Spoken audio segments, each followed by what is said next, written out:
Di suatu tempat antah berantah, ada Om Bewok yang bertemu robot gede. Robot itu nembakin Om Bewok. Ya, Om Bewok sembunyi dong. Robot itu nyari-nyari Om Bewok, mau nembak, tapi... Jadi nama Om Bewok di sini Shen. Ketemu cewek yang namanya belum tahu. Mereka lagi ngapain sih di sini? Lanjut.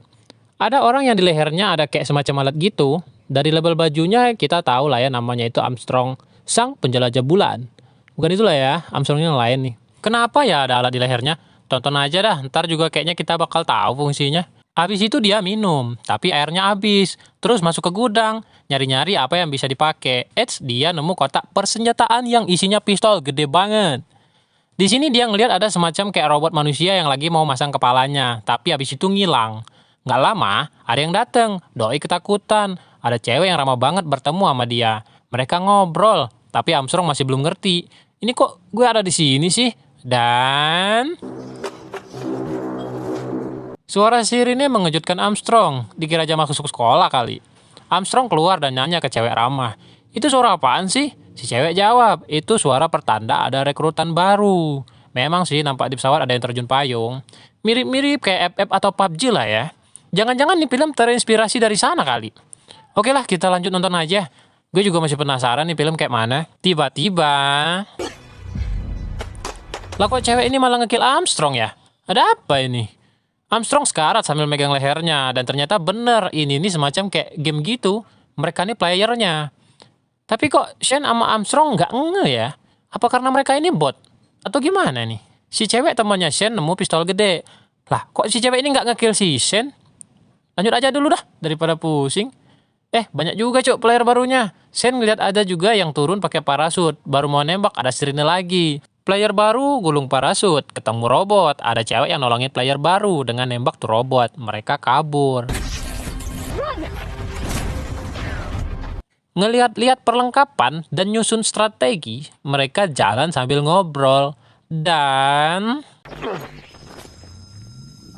Udah mirip banget kayak PUBG anjir. Tembok tak kasat mata, tembok goib. Bakalan ngerucut juga nggak nih kalau di film ini? Kalau bakalan ngerucut udah sama banget jir. Looting lah cuk, cari M24 sama Scar L, malah sibuk jalan-jalan. Helm Gojek jangan lupa ya. Gue yakin mereka ini nggak lagi Pochinki. Kalau ada Pochinki mungkin udah mokat dah mereka. Mereka nemu sebuah gudang bertuliskan no human. Shen buka pintu dan masuk. Shen nemu kaleng makanan dan tiba-tiba... Apa gue bilang? Cewek ini mau ngekill Shen juga. Sama kayak yang tadi ngekill Armstrong. Dia nodongin senjata ke Shen. Tapi...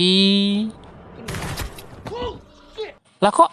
Ternyata cewek itu sama yang ngekill Armstrong tadi cuy. Dan yang ngekill cewek ini barusan adalah cewek yang nemenin Shen. Mereka dipantau kamera pengawas dan speaker bunyi ngumumin katanya para player yang ada di sini tuh orang yang udah ngedaftar buat latihan militer. Dan orang di balik semua ini lagi pengen nguji peralatan tempur yang baru. Jadi kayak semacam eksperimen lah ya. Kamera pengawas ini ada di mana-mana cuy. Oh ya, by the way nama cewek ini nih Viper ya. Shen dan Viper mau istirahat malam itu. Tiba-tiba Oh shit, this can't be good. lampu di mana-mana, terang banget ngepung mereka. Lampu mati dan banyak laser diarahkan ke mereka. Mereka nembakin robot itu. Anehnya robot itu nggak nembak mereka ya. Habis itu mereka kabur. Apesnya Viper ketangkep sama salah satu robot. Peluru Shen habis. Tapi 2 orang player baru tadi nolongin mereka. Dan robotnya kalah. Player baru itu bernama Madison. Yang cewek tuh. Dan Brock yang cowok. Mereka berempat berencana mau barengan buat ngeluting dan survive di sana. Dipantau kamera pengawas dong. Asli lah. Ada semacam kayak kantornya pak. Yang ngawasin mereka terus-menerusan pakai kamera. Mereka nemuin player lain yang udah gosong. Saya coba ngeluting player itu. Nggak nemuin apa-apa cu. Ada pergerakan aneh di sana. Mereka ngecek. Dan bener aja ada player lain bernama Blake. Blake punya informasi gudang yang kayaknya banyak lootingnya nih. Para pengawas perintahin buat nurunin robot raksasa biar bisa kill mereka semua. Tembak-tembakan terjadi dong. Shen masuk ke salah satu rumah. Dia ngeliat ada 2 robot di sana. Shen nemuin granat, terus dia lemparin ke dekat robot.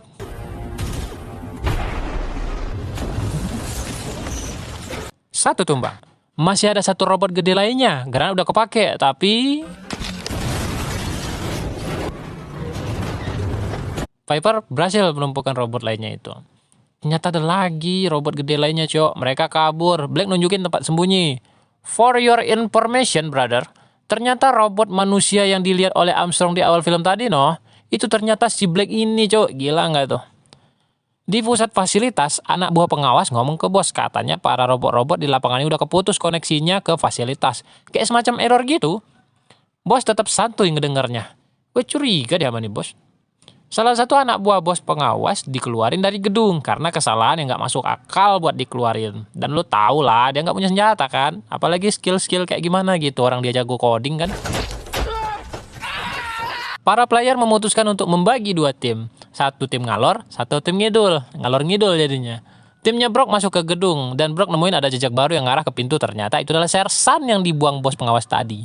Itu Sersan luka parah, Jo. Timnya Shen masuk ke gudang. Sersan nyeritain semuanya ke Brock dan Piper. Plus, Sersan juga bilang kalau mau keluar dari sini tuh, mereka harus mencet tombol penghapus dinding tak kasat mata tadi, Jo. Dinding goib itu tuh. Gitu doang mah harusnya mudah ya. Tadi kan timnya Shen masuk ke gudang. Nah, di gudang mereka nemuin banyak banget robot gede di sana, tapi masih offline kayaknya. Mereka nemu peralatan, senjata, dan makanan. Serta Madison mencoba mencari tahu lewat komputer yang ada di sana. Madison ngeliat rekaman dirinya sendiri, dan yang lain mendaftar untuk Macwood. Oh, nama ini nih perusahaannya Macwood, cuk. Lagi asik nontonin diri sendiri, sirine berbunyi lagi. Aktif dia tuh robot gede ya kan. Mereka kocar-kacir, pak. Lari sekencang-kencangnya buat keluar dari gudang. Dan berhasil. Bahkan mereka ketemu lagi sama timnya Brock yang udah nambah satu anggota lagi, yaitu Sersan Peterson tadi. Nah, Sersan ini mengenali Blake, robot berbentuk manusia. Sayangnya Blake lari. Blake memancing mereka ke bangunan kosong. Terus Blake mencet tombol yang mengakibatkan semua player lumpuh kecuali Sersan. Blake nyerang Sersan, tapi Sersan berhasil nge-kill Blake pakai pedang. Robot Spider masih di sana. Kok nggak nembak sih Robot Spider? Sersan pencet lagi tombol yang membuat para player bangun lagi buat ngelawan Robot Spider.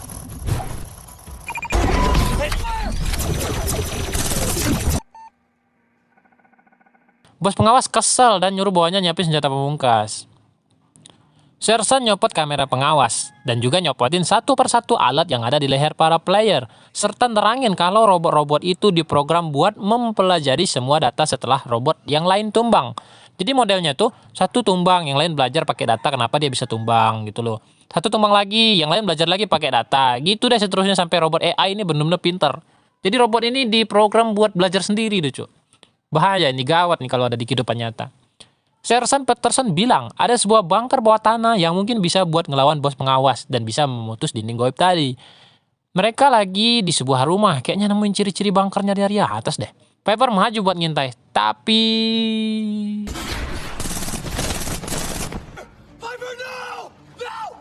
Di komputer tertera Piper Mokhat, bos pengawas senang bukan main. Robot gede terus nembakin rumah dari tadi, padahal Piper udah keluar dari sono ya. Terus lari ke arah bunker tadi. Bos pengawas perintahin buat keluarin senjata pemungkas. Ya dari tadi perintahin mulu gak keluar-keluar. Brock maju duluan. Peterson nyari kunci. Mereka masuk ke bunker dan nemuin robot Titan yang bisa dikendalin manusia sebagai pilotnya. Sedangkan Madison nemu senjata yang lebih mematikan. Lebih canggih nih cok kayaknya nih. Lebih mematikan lah ya. Peterson berhasil ngaktifin robot Titan dan Shane mengajukan diri buat jadi pilot yang masuk ke dalam robotnya. Jadi modelnya robot ini nih gak dikendaliin dari komputer, tapi dikendaliin dari dalam kayak gitu. Kayak semacam Iron Man lah ya. Baju zirah kayak modelnya kayak gitulah. Di layar komputer terlihat robot Titan keluar dan berhasil melumpuhkan beberapa robot Spider.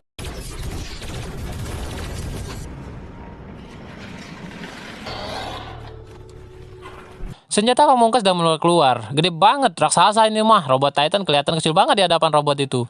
Robot raksasa berhasil nge-kill Madison. Waduh, cewek-cewek pada mati semua ini ya. Brock nyerang dari belakang, nggak ngaruh tuh robot ditembakin Brock.